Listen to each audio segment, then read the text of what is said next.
Son las 7 de la mañana, son las 6 de la mañana en Canarias. Es jueves, es 28 de mayo del año 2026 y Estados Unidos vuelve a atacar Irán y el precio del petróleo vuelve a subir a esta hora un 4%, aunque sigue por debajo de los $100 el barril. Es decir, volvemos a la casilla de salida, aunque hace pocas horas estábamos hablando del borrador de un posible acuerdo para poner fin a la guerra entre Irán, Estados Unidos e Israel.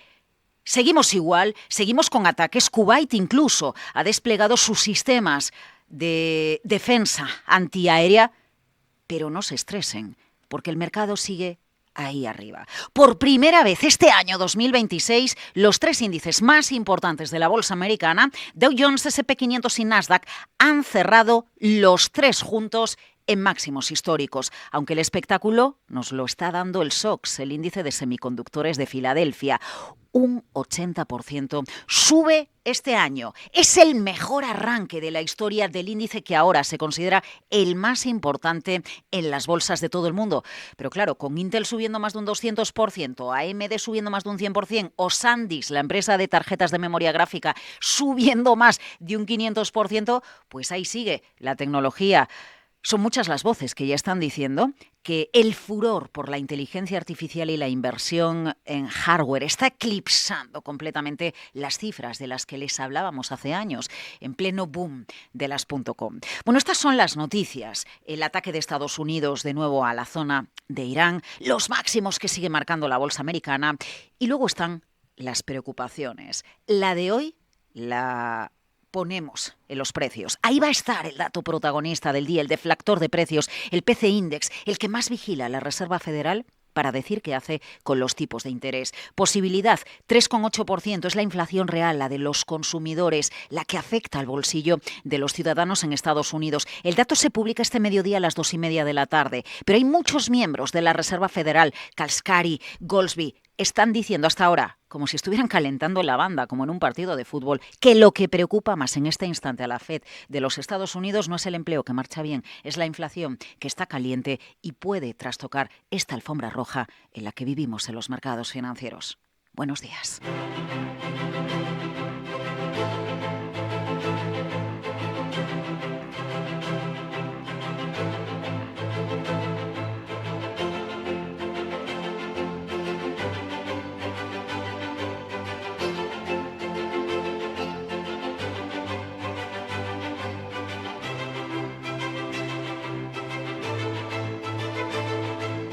Capital, la Bolsa y la Vida. Laura Blanco. Muy buenos días. Este jueves amanece con el precio del petróleo tensionado, 4% arriba, pero sigue por debajo de los $100 el barril. El principal motivo, que lo que ayer dábamos por hecho, el fin de la guerra con borrador de acuerdo entre Irán y Estados Unidos, cae en saco roto. Esta noche han vuelto los ataques, enseguida los detalles. Esta noche países como Kuwait han desplegado su defensa antiaérea porque la tensión sigue presente y el estrecho de Hormuz en la práctica sigue cerrado, aunque puntualmente vayan atravesando algunos barcos cargados la zona comercial más importante del planeta. Esta es la escena global, la de la tensión geopolítica. Es la tensión geopolítica la que ayer llevaba a advertir a Luis de Guindos, que se marcha ya como vicepresidente del Banco Central Europeo, sobre los máximos de la bolsa, porque dice la tensión geopolítica es el principal georriesgo que tenemos. En cualquier caso, ustedes no olviden nunca que las caídas en bolsa no se anticipan, los techos de mercado no se anticipan. Así que entendemos que el mensaje sobre el mercado de Luis de Guindos es la advertencia adecuada de tener cautela ante el espectáculo que nos está dando la bolsa. Escuchen. Our financial stability report, our financial stability review is that there is a risk of a correction because valuations in markets are quite high, quite elevated. And I think that perhaps in comparison with the situation 6 months ago, the main element of concern from our standpoint is geopolitical risk. Geopolitical risk has been on the rise. Bueno, pues la tensión geopolítica, lo saben ustedes, lo vivimos, se lo contamos cada día en Capital, La Bolsa y la Vida, en la radio, también a través de nuestro canal de YouTube. Pero es que el mercado sigue ahí arriba. Ayer por primera vez este año, 3 índices, Nasdaq, S&P y Dow Jones, cerraron, aunque fuera por la mínima, subiendo poquito en máximo histórico. El espectáculo está en la tecnología. Una empresa llamada Snowflake, sí, copito de nieve, subió esta noche casi un 40% en el mercado fuera de hora después de, pues dar previsiones de más crecimiento en la demanda que tiene esta empresa en la nube, que ha llegado a un acuerdo con Amazon y AWS. Ahí está uno de los protagonistas de un mercado que dicen las crónicas de opinión a esta hora en los principales medios del mundo. Un boom tecnológico que está eclipsando la .com, la burbuja de las .com. Lo del SOX es impresionante. El índice de semiconductores de Filadelfia, con ese 80% que acumula en el año, el mejor arranque, comportamiento seguido de la historia de este índice. Lo curioso, con un poco de retranca, se lo decimos, es que, ¿recuerdan ustedes lo que se comentaba a principios de año? Rotación, ¿no? La rotación del dinero de las grandes tecnológicas a las medianas empresas, a otros sectores. Bueno, pues ahora estamos en la etapa de la rotación de la rotación. Porque, ¿dónde está entrando realmente el dinero? ¿Dónde está entrando? En la inteligencia artificial. Nicolás del Río. Nos está diciendo que hay una rotación sectorial importante, interesante desde la energía, sobre todo. Estamos viendo salida importante de liquidez desde la energía hacia la tecnología, sobre todo esa fiebre que hemos comentado en alguna ocasión con los chips de memoria, no solamente los chips de memoria, sino todas las compañías que están dentro del mundo de inteligencia artificial. Bueno, pues la rotación tras la rotación nos dice que incluso hedge funds y muchos inversores están empezando a desprenderse de acciones de compañías medianas o de sectores no tan llamativos para prepararse y tener liquidez para las grandes salidas a bolsa que vienen. Recuerden, 12 de junio, salida a bolsa de SpaceX. Se irá la mayor de la historia y se lo contará de manera detallada Capital Radio y, por supuesto, Capital, la Bolsa y la Vida. Lo que le contamos de manera detallada también es lo que está pasando en España, con toda la incertidumbre política y las presuntas irregularidades en el Partido Socialista. Es el partido en el poder, pero da igual, sigue habiendo hambre de comprar activos españoles. La colocación de papel a 10 años, de bonos a 10 años anoche por parte del Tesoro fue espectacular. 10 veces la demanda en relación a lo que se colocó. Más de 130.000 millones se demandaron de papel español. ¿Por qué, si hay tantas dudas sobre la política en España, el inversor sigue comprando nuestras emisiones de deuda? Pues el motivo se lo explica Javier Domínguez, Auriga Bonos.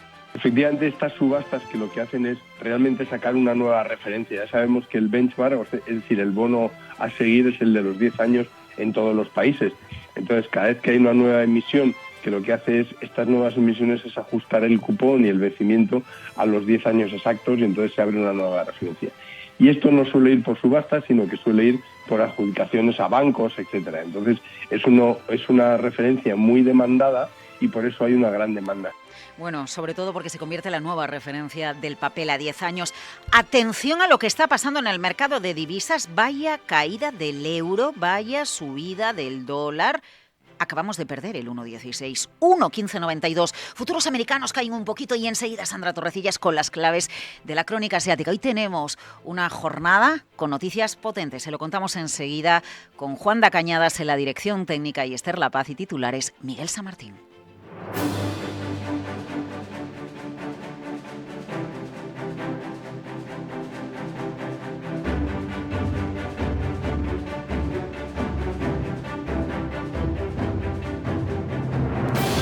Pues Miguel, Irán acaba de responder con lanzamiento de misiles a una base aérea de Estados Unidos. Es la última hora de la guerra.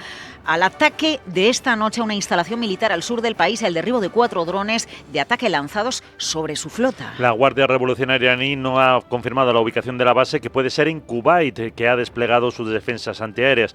Estados Unidos considera que esos drones que ha derribado eran una amenaza contra el tráfico comercial de Hormuz y las naves de la Armada norteamericana. Poco antes, Estados Unidos ya había derribado otros 4 drones cerca de la principal ciudad portuaria del estrecho. Antes de esos ataques, el presidente Donald Trump descartaba la posibilidad de cerrar un acuerdo que permita a Irán controlar Hormuz. El estrecho va a estar abierto para todos, son aguas internacionales, nadie lo va a controlar, vamos a vigilarlo, lo vigilaremos, pero nadie lo va a controlar. Eso es parte de la negociación que tenemos, a ellos les gustaría controlarlo, nadie lo va a controlar, son aguas internacionales y Omán se comportará como todos los demás o tendremos que hacerlo volar por los aires. Ellos lo entienden bien.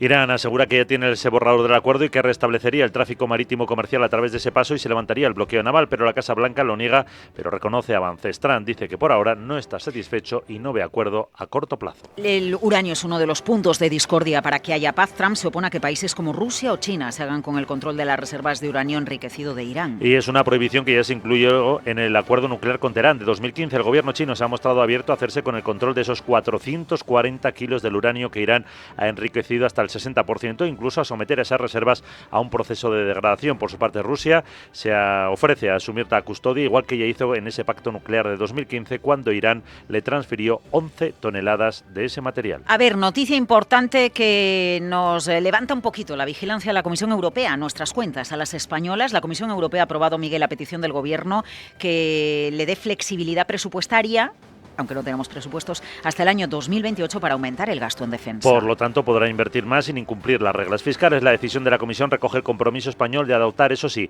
las medidas necesarias una vez expire esa flexibilidad presupuestaria para garantizar la sostenibilidad de las finanzas públicas y asumir un gasto en defensa más elevado. Además, esa recomendación la deben aprobar el resto de ministros de Finanzas. Sería el día 12 de junio. Durante esos 4 años, España podrá desviarse de la ruta sin exponerse a un procedimiento sancionador, siempre que incremente el gasto en defensa respecto a 2024, que ese incremento no supere el 1,5% del PIB. Se permite financiar nuevas infraestructuras y equipamiento militar, ampliar las partidas de las Fuerzas Armadas o su formación. 17 países de la Unión ya han activado este mecanismo. A ver, acabamos de conocer el informe de inversión de la Agencia Internacional de la Energía. Es brutal, porque en un mundo que se electrifica y va hacia las renovables, el dato que llama muchísimo la atención es que marca máximos de 10 años, lo marcará este año, la inversión en infraestructuras de gas. Cuidado, que nos estamos electrificando. Bueno, en cualquier caso, electricidad va a captar el 60% de la inversión de la energía este año, Miguel.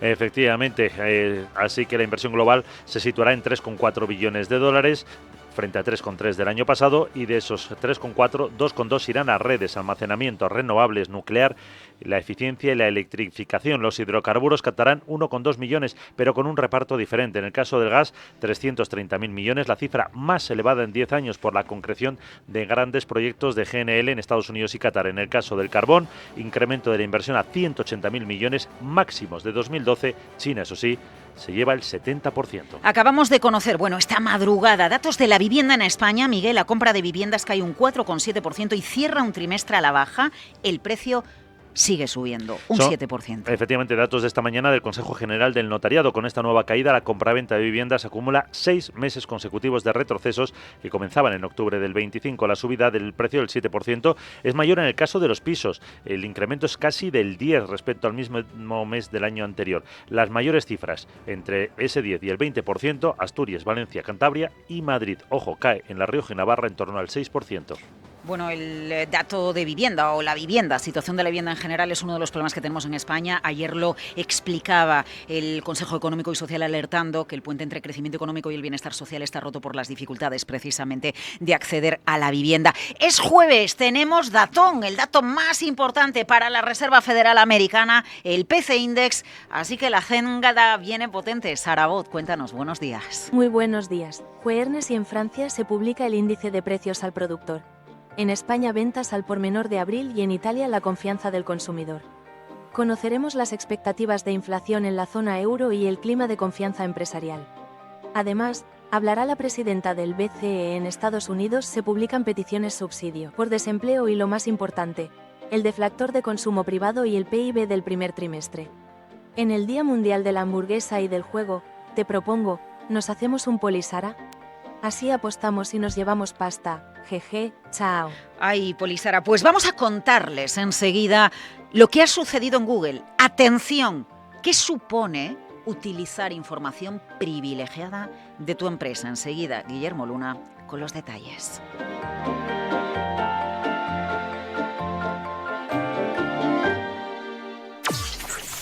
Capital, la bolsa y la vida. con Laura Blanco. Bueno, pues tenemos varios frentes abiertos en el campo empresarial. Entre los últimos anuncios de Meta, que vamos a tener ya versiones de pago, entre otras de sus aplicaciones, en WhatsApp. Es una de las noticias de esta noche de empresa americana, aunque si miramos a empresas americanas tenemos que citar el caso de JP Morgan y la caída que registraba anoche en Wall Street del 3% después de que Jamie Dimon, su consejero delegado, advirtiese de que los gastos este año podrían ser $1.000 millones superiores a las estimaciones iniciales, lo que puede acabar tocando la rentabilidad. Pero ¿cuál es el motivo de los mayores gastos? Bueno, pues entre otras cosas, JP Morgan está contemplando la oportunidad de fusiones y adquisiciones. Es decir, algo se está moviendo, algo se puede seguir moviendo en la industria financiera. Lo que nos preguntamos es en qué sector, uniendo más entidades financieras o vinculando a la industria financiera lo que tanto le preocupa ahora a los bancos centrales. La inteligencia artificial. ¿Tendría sentido que los bancos unieran sus fuerzas a empresas o startups vinculadas a la IA? Lo veremos este año 2026. Ponle imagen a tus inversiones. Vente al canal de YouTube de Capital Radio y verás mucho más de lo que imaginas. Canal de YouTube de Capital Radio, la comunidad líder en la que la inversión cobra vida. Conecta con el canal de YouTube de Capital Radio y ponle imagen al dinero y a los negocios. Capital, la bolsa y la vida.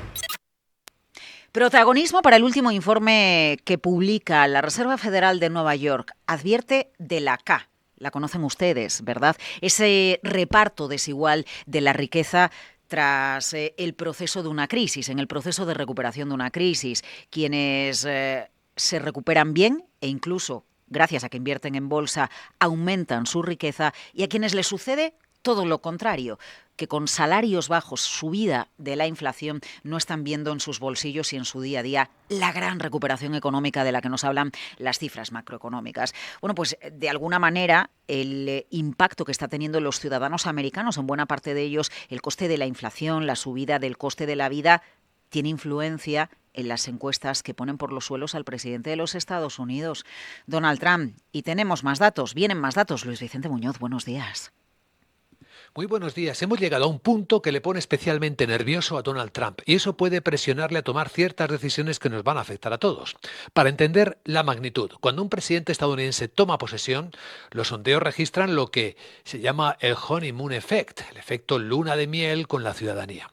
Trump comenzó su segundo mandato en enero de 2025 con un saldo neto de aprobación de más 12 puntos, según el tracker de The Economist y YouGov.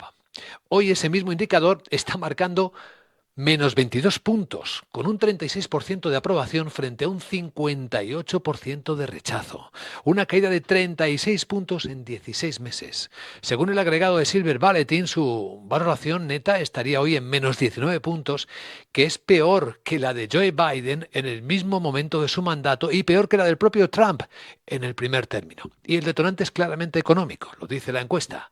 El 61% de los americanos cree que la economía está empeorando cuando hace solo era un 25% hace 16 meses. Y el 77% afirma que las políticas arancelarias de Trump han encarecido claramente el coste de la vida para todos. El dato más revelador para las próximas elecciones es el de los votantes independientes. Ese segmento sin adscripción fija a un partido que en Estados Unidos es quien decide en los comicios reñidos que se incline la balanza en una o en otra dirección. Entre los independientes, Trump solo logra un 25% de aprobación frente a un 63% de rechazo, lo que supone una caída de 18 puntos en un año. Y aquí es donde entra el reloj electoral, porque faltan aproximadamente 160 días para las elecciones de medio mandato del 3 de noviembre. En esos comicios se renuevan la totalidad de los 435 escaños de la Cámara de Representantes y también 33 de los 100 escaños del Senado. Es el gran examen que el sistema americano impone a todo presidente a mitad de su legislatura y que es una fortísima presión, claro. Históricamente todos los presidentes que perdieron más de 20 escaños en las elecciones de midterm registraban una aprobación entre los independientes por debajo del 40% antes del día de las elecciones. Y es que Trump está hoy en el 34%. Incluso por debajo del 36 que precedió la pérdida de 41 escaños republicanos en el año 18. ¿Qué significaría para los mercados y para el mundo una derrota severa de los republicanos? Pues un Congreso con mayoría demócrata bloquearía la agenda fiscal y arancelaria de la Casa Blanca, generaría una incertidumbre regulatoria que los mercados de deuda y de divisas ya han empezado en cierto modo a descontar. Y además dificultaría la renovación de los recortes de impuestos temporales con impacto directo en el déficit federal y en los tipos de interés a largo plazo, cuya referencia, el bono de tesoro a 10 años del que hablamos cada día en Capital Radio, es el ancla del crédito global. No lo perdamos de vista. La popularidad de Trump no es solo un termómetro político interno de los Estados Unidos. Su calentamiento tiene efectos globales y ahora mismo ese termómetro está en zona de alerta. Pues fíjate, Luis Vicente, si está en zona de alerta, que hasta ahora tenemos el 10 años de Estados Unidos en el 4,53%. Ahí está la rentabilidad del bono y entendemos que tras la respuesta de Irán a los ataques de esta noche de Estados Unidos a Irán precisamente, está actuando el dólar de activo refugio. El euro ha perdido el 1,16, pero ¿cómo está de tenso el bono a 10 años por encima del 4,5% pese a la bolsa en máximos históricos? Claves del mercado que hoy vamos a analizar, igual que ahora analizamos las claves de los mercados en Asia.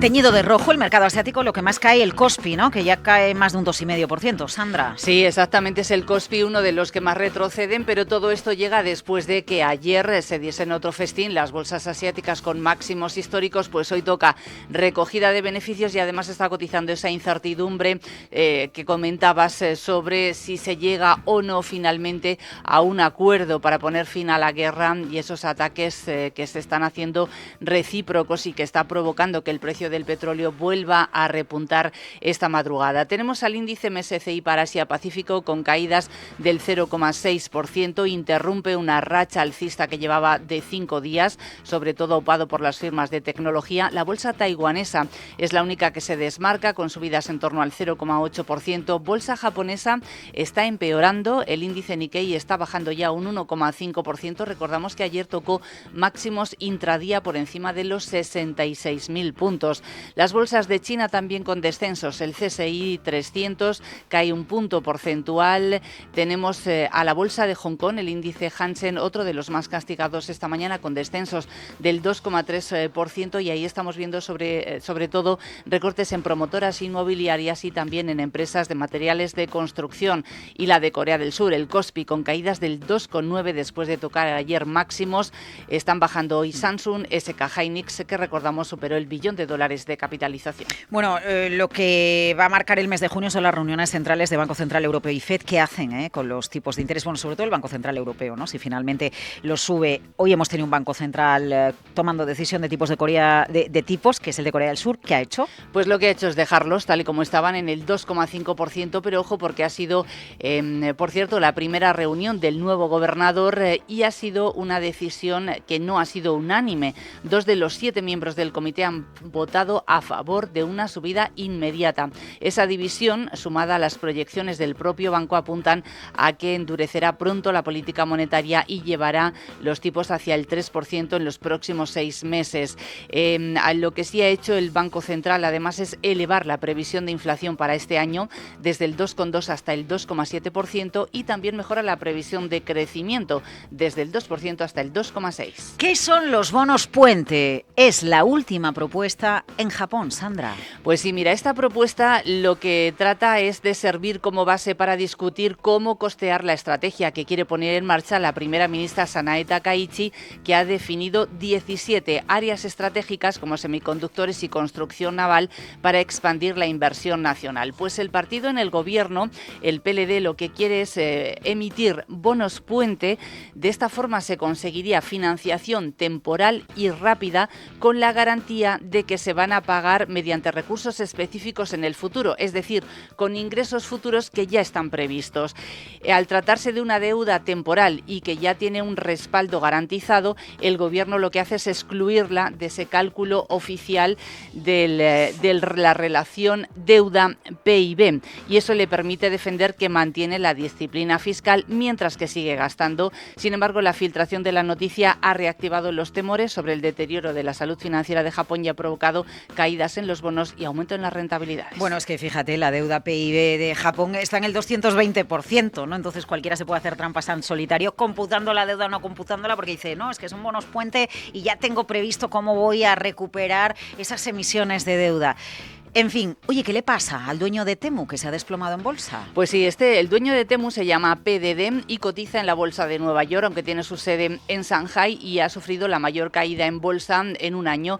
Ha bajado un 10% y lo que ha hecho es decepcionar con sus resultados, porque los ingresos del primer trimestre no le han alcanzado las expectativas, a pesar de que le han subido un 11% y el beneficio neto además ha caído un 15%, debido sobre todo a la feroz competencia interna y a la débil demanda en China. Ya hay envíos de paquetes a la Luna, Sandra, ¿esto qué es? Bueno, es la noticia que hemos conocido esta madrugada de la aerolínea japonesa, de Japan Airlines. Ojo, porque ya lanza un servicio para transportar paquetes a la Luna.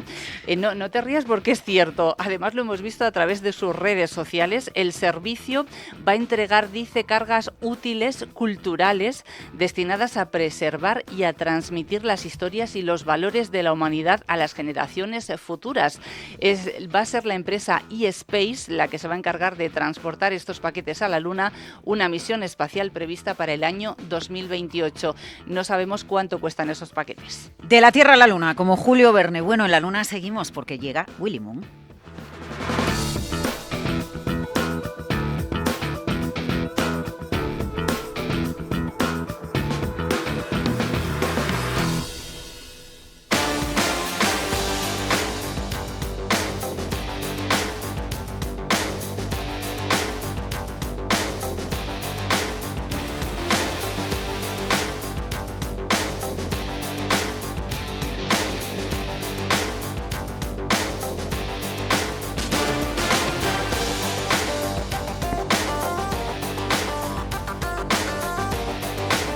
¿Qué sucede si utilizas información privilegiada de tu empresa, información crítica? ¿Cuáles son las consecuencias para tu empleo? Guillermo Luna, buenos días. Buenos días, Laura. Imagínate que tienes en tus manos una información valiosa, algo que nadie más sabe de tu empresa, de cualquier otra sobre la que quieres especular y que garantiza con casi total seguridad que te puedes forrar con tu inversión o acertar de lleno el resultado de una apuesta en el mercado de predicciones. Es el sueño de cualquier inversor, ¿verdad? Pues bien, para un ingeniero de Google, ese sueño se ha convertido en una pesadilla judicial. Estamos hablando del caso de Mikel Español, un ingeniero de software que bajo el seudónimo de Alfa Raccoon ha sido acusado de ganar más de $1 millón apostando en Polymarket. Su ventaja, pues acceder a datos confidenciales de su propia empresa, de Google, sobre las tendencias de búsqueda de los usuarios. Pero aquí está la lección de economía y también de ética que nos deja esta historia. ¿Qué pasa cuando cruzas esta línea roja? La respuesta corta es que el sistema tarde o temprano te caza, y no hablamos solo de un despido disciplinario, que es lo mínimo que uno puede esperar. Estamos hablando de cargos federales por fraude, blanqueo de capitales y manipulación de mercados. En Estados Unidos, donde se ha destapado este caso, las penas por fraude electrónico pueden alcanzar los 20 años de prisión.